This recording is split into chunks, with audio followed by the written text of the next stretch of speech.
Welcome and happy viewing to SS TV channel.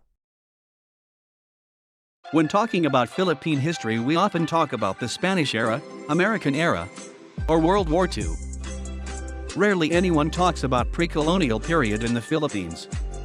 So in this video we will take a look what was like for Filipinos before the Spaniards.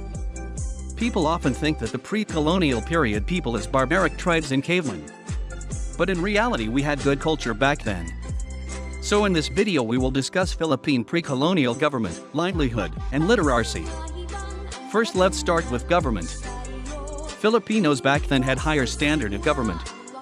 Back then we had someone called the Datu, which are basically tribe chiefs, and usually served his people well, and unlike Spanish rulers, a Datu can be legally impeached by the normal people. Also to your surprise we had a justice system back then. It may not be as complicated as the justice system now, but it worked for them back then.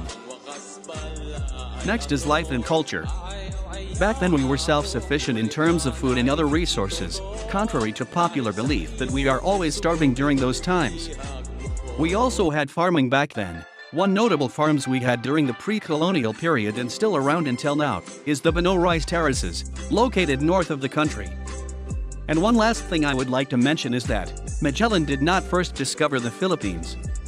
Way before he came to our shores on 1521, we were already trading with Japan and China, several years before he discovered the Philippines.